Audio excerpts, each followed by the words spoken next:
Nigel Warburton. But surely Nietzsche himself believed the Dionysian was an important force in the world.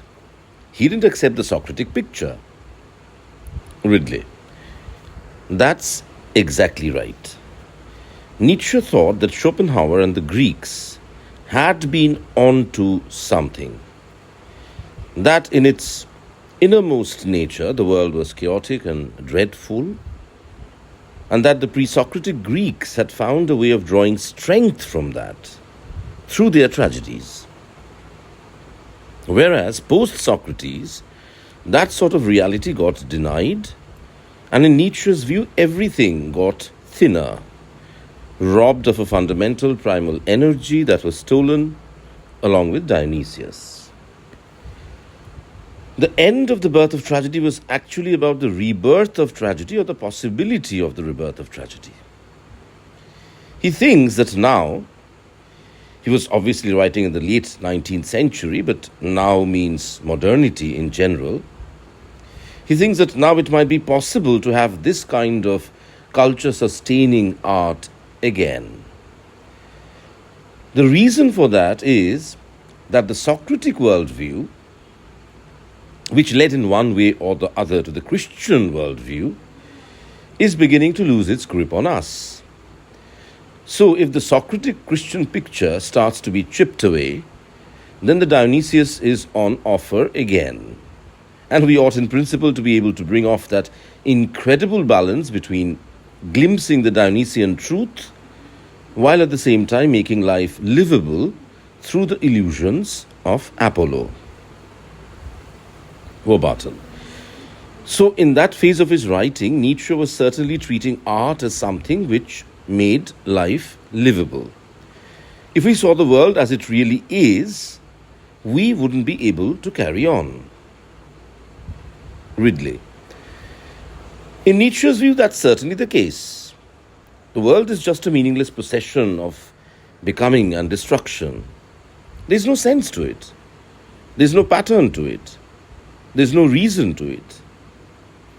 Moreover, and this is something he also took over from Schopenhauer, if that is the correct understanding of reality, then individuality itself, the individuality of particular people, particular things, particular objects, that's a kind of illusion too, part of the Apollonian world. What are we? We are just the froth on a maelstrom of waves breaking for no reason onto nothing. Getting that picture, Nietzsche thinks, is energizing. But too much of it, and it's psychologically utterly destructive. There is no me. All I am is a random confluence of currents and splashes and thunderings here for a few moments, and that's it. There's no point to any of it. So he thinks that from the point of view of our individual existence, if we were to come into being aware of ourselves as the illusory individuals that we really are, then the very best thing for us would be never to have been born at all. And the second best thing would be, of course, to die soon. If you really were to get a clear take on the illusoriness of your own individuality, then you could only think of your life as being a mistake. So you need some illusions to protect yourself from that. Again, the Apollonian steps in to save the day, to reinforce or rescue our sense of ourselves as properly individual beings. Warburton. What you are saying is that for Nietzsche, in this early phase, the arts serve to give us the illusion that shape and coherence to something which is ultimately just only flux. Ridley. Exactly that. What the Apollonian is doing is peddling a kind of untruth in order to protect us from the truth. And it can do that in a number of different ways. Some of the Apollonian devices here are things like having recognizable characters with coherent motives, who act in a way that we can recognize people as doing. But this, of course, is Apollinian because the fact of the matter is that it's all just strife and chaos. Then, by giving us a plot which is intelligible and characters who interact with each other in intelligible ways and a story that unfolds with that famous inevitability that tragedy is meant to have, again, all that this is doing is reinforcing a certain set of illusions to the effect that life makes sense. Warburton. How did Nietzsche's views about art change as he grew older? Ridley.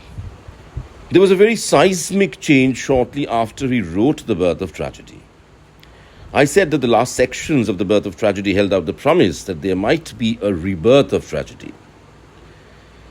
At the time that he was writing the book, he thought this was going to be happening in the music dramas of Richard Wagner, for whom Nietzsche was a very sort of willing propagandist, indeed possibly the most able propagandist any artist has ever had.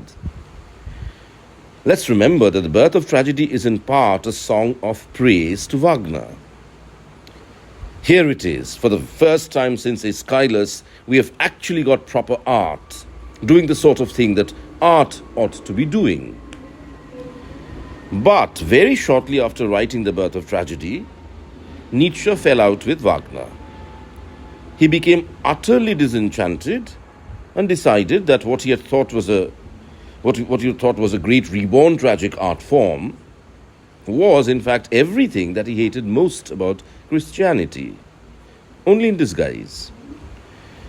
I think he was absolutely wrong about Wagner, but that's neither here nor there. Nietzsche became very committed to that view. And it's no coincidence that the minute that he decided that Wagner was a charlatan and not a savior of modern culture after all, art is massively downgraded for a few years in his pantheon of important things.